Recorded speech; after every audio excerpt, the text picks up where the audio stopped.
Il y a environ 4 à 5 cuillères à soupe. Ici, j'ai, regardez bien les amis, une carotte que j'ai coupée en petits cubes. Elle n'est pas cuite la carotte. Hein. Ici, j'ai une courgette. Donc j'ai, retiré le cœur de la courgette et coupé en petits cubes. Les oignons, pareil. J'ai une feuille de laurier et une branche de thym. Allez, on va venir poivrer. Et on va y ajouter également un petit peu de sel. Et là, on cuit pendant environ 5 minutes. Hein. Alors, on peut très bien mettre un couvercle si on le souhaite. Hein. Allez, le couvercle. Allez, au bout de 3 minutes, je retire le couvercle. Alors, je le dépose par là. Ici, je vais faire un peu de place au milieu. Et on va cuire donc le poulet. On peut rajouter, si on veut, une cuillère à soupe d'huile. Hein. Donc là, je cuis le poulet. Et en même temps, je fais attention à la cuisson. Alors, on aplatit comme ceci hein, pour répandre la chaleur un peu partout. Ici, je vais venir poivrer. Et on va également saler. Là, de temps en temps, on vient vérifier ici que tout va bien. Hein. Allez, là on arrive en fin de cuisson. Je vais y mettre de la harissa. Recette super facile les amis. Hein. On mélange tout ça, on coupe le feu et on va pouvoir donc passer à la suite. Hein.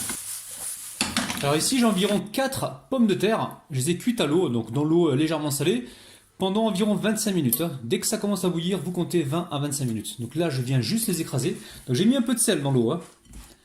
Je vais les écraser pour les réduire en purée. Alors quand c'est fait, on rajoute notre préparation et on prend soin de bien retirer donc le thym. Je ne le vois plus là, le thym. Il est là. Et on verse tout avec les pommes de terre. Vous allez voir, cette recette elle est facile les amis, mais qu'est-ce qu'elle est bonne. Là on vient mélanger avec tendresse et délicatesse. Alors, on va y ajouter 2 cuillères à soupe de ketchup bio. Ça apporte le côté sucré les amis. Hein. Légèrement sucré. Sinon vous mettez du miel, il n'y a aucun problème. Alors je vous en montre une. Ici je récupère de la farce. Je la mets à ce niveau-là. On va essayer de bien la répartir comme ceci. Ensuite vous récupérez ici de la vache qui rit. Vache qui rit, Saint-Mouret, vous prenez ce que vous avez. Hein.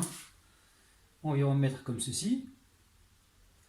Ensuite ici j'ai des olives noires que j'ai coupées en rondelles. Elles sont là. Alors je ne les ai pas mélangées directement avec la farce parce que le noir avec les pommes de terre ça va donner du gris. Et après ça, la pâte ne sera pas jolie. Et là on a quand même une jolie pâte. Une fois que c'est fait, c'est très simple. On rabat, je m'appelle rabat, oui, c'est moi rabat, c'est bien moi. J'essaie d'étaler un petit peu pour avoir donc, une belle forme. Donc là je rabats les deux côtés comme ceci. Vous voyez bien? Est-ce que vous voyez bien les amis? Oui. Et ensuite je récupère ici à ce niveau là et je viens rouler. J'appuie en même temps ici pour avoir donc la jolie forme. Alors je continue de rouler. Alors ici j'avais du blanc d'œuf. Vous pouvez prendre de l'eau, vous pouvez prendre aussi de la farine mélangée avec un petit peu d'eau hein, pour coller la brique. Là on va passer juste un petit peu comme ça. Finir de rouler comme ça, ça va bien se fixer. Et là, je vais mettre ça donc directement sur une plaque recouverte d'un papier cuisson. Et je vais continuer donc ainsi de suite et on se retrouve juste avant la cuisson. On va passer un petit coup de dorure comme ça là rapidement. Une fois que c'est fait, moi je vais mettre des graines de sésame. Vous mettez des graines de nigel, vous mettez ce que vous voulez les amis. Hein. Ah, peut-être qu'on va mettre les deux. Je pense que l'on va mettre les deux les amis. On va mettre des graines de nigel aussi parce que ça apporte énormément de couleurs. Alors pas de panique, hein, si jamais vous ne trouvez pas de graines de nigel dans le commerce, vous pouvez toujours prendre des graines de sésame noir. Hein.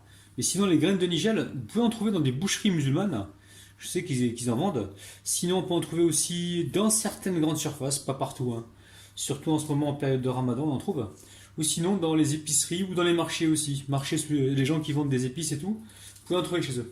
Donc la famille, le four est en train de préchauffer à 175 degrés, à 180 degrés, allez, 180 degrés. Et là on est parti pour une coloration d'environ, on va dire 15-20 minutes pour que ça colore. On surveille, on reste devant le four. Voilà les famille, mes boreks sont cuits. Je vais vous les montrer, je vous montre à l'intérieur si vous voulez. Hein. Hop là, bismillah.